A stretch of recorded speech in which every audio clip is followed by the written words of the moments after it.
60 phút sau khi tập yoga thì điều gì thực sự diễn ra trong cơ khớp của người tập?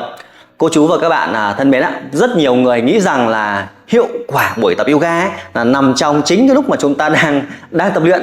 Nhưng mà thực sự ấy là một cái phần quan trọng nhất lại diễn ra sau cái buổi tập, khi mà chúng ta kết thúc rồi ấy. Sau khi mà tập xong, đặc biệt là các bài tập yoga về trị liệu cho cổ vai gáy này, cho lưng này, cho khớp gối hay là cho cột sống, thì cơ thể bước sang một cái giai đoạn thực sự rất là đặc biệt. Đó là cái giai đoạn phục hồi và tái cấu trúc cơ khớp xương của chúng ta. Trong khoảng 60 phút đầu sau khi buổi tập thì cơ thể giống như mở ra một cái cánh cửa sinh học. Nó sẵn sàng để hấp thu các cái dinh dưỡng này, để sửa chữa những cái vùng mà chúng ta đang bị yếu. Khi chúng ta tập yoga, dù là động tác rất là nhẹ, vươn vai, cái động tác hay giãn cơ trị liệu, thì cơ thể vẫn trải qua nhiều cái thay đổi về sinh học. Các cái nhóm cơ quanh khớp được kích hoạt này, các mô liên kết được kéo giãn này, các cái khớp của chúng ta được vận động một cách linh hoạt hơn. Đặc biệt là với những người mà đang gặp các vấn đề về đau cổ vai gáy này, thoái hóa đốt sống cổ này, đốt sống lưng, đau khớp gối hay là cứng khớp, thì các cái bài tập yoga sẽ giúp chúng ta là tăng cái lưu lượng lưu thông máu ở cái vùng khớp của chúng ta. Nó kích hoạt các cái cơ nhỏ xung quanh khớp và đánh thức lại cái khả năng vận động tự nhiên của cơ thể. Nhưng mà chính những cái kích thích này ấy, sẽ tạo ra những cái thay đổi mà rất là nhỏ thôi trong mô, trong khớp. Nhưng mà nói đơn giản thì được hiểu là tập luyện ấy, nó giống như là một cái việc bật công tắc cho cái quá trình mà chúng ta sửa chữa lại trong cơ thể của mình. Nhưng mà để mà sửa chữa được ấy thì lại cần nguyên liệu nữa, đúng không ạ? Sẽ cần những các cái nguyên liệu để tái cấu trúc lại cái phần cơ khớp chúng ta. Và vì sao 60 phút lại thực sự rất là quan trọng? Sau khi buổi tập kết thúc thì cơ thể bước vào một trạng thái gọi là phục hồi. Lúc này thì lưu lượng máu đến các cái cơ bắp này, các cái vùng khớp này vẫn đang tăng lên rất là cao. Các tế bào trở lên kiểu nhạy hơn với dinh dưỡng. Điều ấy có nghĩa là khi mà chúng ta bổ sung dinh dưỡng đúng cách trong đúng cái thời điểm này thì cơ thể sẽ hấp thu và sử dụng toàn bộ cái nguồn dinh dưỡng một cách rất là hiệu quả, tăng nhiều lần hơn. Nhiều chuyên gia gọi đây là một cái trạng thái để các bạn nhớ là cửa sổ phục hồi của cơ thể. Tuy nhiên ấy, thì 60 phút thì không phải là một cái giới hạn cứng. Cái quá trình phục hồi sau tập luyện có thể kéo dài ra rất là nhiều giờ, thậm chí trong cả một ngày nhé. Nhưng mà nếu mà chúng ta bổ sung dinh dưỡng sớm thì cơ thể sẽ giúp phục hồi nó gọi là nó nhanh hơn, nó hiệu quả hơn. Và vì sao thì người tập yoga trị liệu thì cần đầu tiên phải bổ sung đạm đã. Nhiều người nghĩ rằng đạm protein hay là đạm ấy chỉ dành cho những người tập gym, những vận động viên thực sự tập cho cơ bắp thôi. Nhưng mà thực tế thì người tập yoga trị liệu thì cũng cần phải bổ sung lượng đạm. Sau buổi tập thì các cơ nhỏ xung quanh khớp của chúng ta nó bắt đầu được kích hoạt trở lại. Và những cái cơ này ấy, có một cái vai trò rất là quan trọng vì chúng giúp ổn định cái khớp của chúng ta và giảm đau lâu dài. Để các cái cơ khớp này mà nó khỏe hơn thì cơ thể cần các axit amin, tức là các lượng đạm để giúp phục hồi các cái sợi cơ của chúng ta. Nó tăng cái sức mạnh quanh khớp và giảm cái tình trạng bị đau mỏi sau khi chúng ta tập luyện.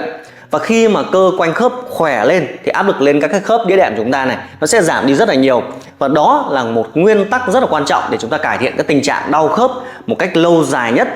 Thứ hai, ở đây đó chính là canxi, cái nền tảng để mà khớp của chúng ta, xương chúng ta.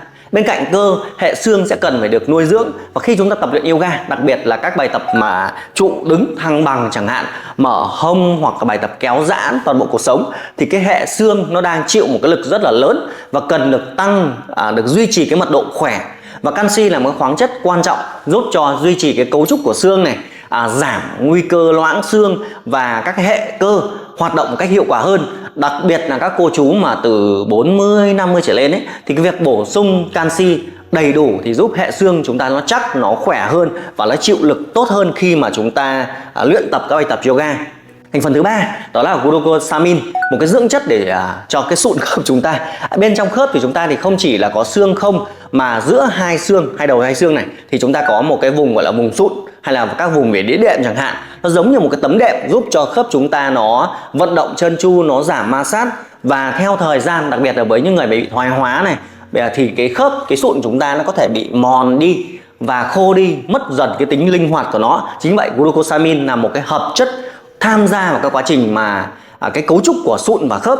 Nhiều nghiên cứu cho thấy rằng khi mà glucosamine có thể hỗ trợ được duy trì cái cấu trúc sụn khớp, tăng sự linh hoạt của khớp này và giúp cái việc vận động nó trở nên rất là dễ dàng hơn. Vì vậy những người mà đang luyện tập yoga để mà cải thiện các vấn đề về cơ, về xương khớp thì việc bổ sung các dưỡng chất cho các sụn khớp này nó thực sự là phải rất là quan trọng sau cái buổi tập yoga chúng ta. Trong 60 phút đầu tiên sau khi tập xong thì Kim Ba thường khuyên các học viên là làm 3 cái việc rất đơn giản thôi. Cái thứ nhất là chúng ta phải bù cái lượng nước để giúp lưu thông máu tốt hơn và hỗ trợ cái quá trình mà chúng ta phục hồi cơ thể. Cái thứ hai đó là chúng ta bổ sung các cái dinh dưỡng để phục hồi. Một cái khẩu phần mà sau khi tập thì nên có đạm này để phục hồi tốt hơn, có canxi để nuôi dưỡng các cái xương chúng ta, các cái sụn khớp của chúng ta tốt hơn, hay là có cả glucosamine nữa thì càng tốt. Và thứ ba là cho cơ thể chúng ta nghỉ ngơi để chúng ta hấp thụ tốt hơn. Phục hồi không xảy ra khi chúng ta đang vận động mà nó xảy ra khi cơ thể chúng ta đang nghỉ ngơi, thư giãn thì nó sẽ được nuôi dưỡng một cách đúng cách hơn. Chính vậy sau buổi tập thì Kim Ba hay cho mọi người nằm thư giãn, sau đó mới đi về. Và các cô chú và các bạn thì cũng nhớ một cái nguyên tắc rất là quan trọng. Tập yoga thì chỉ là cái tín hiệu để chúng ta kích hoạt cái quá trình phục hồi cơ thể thôi.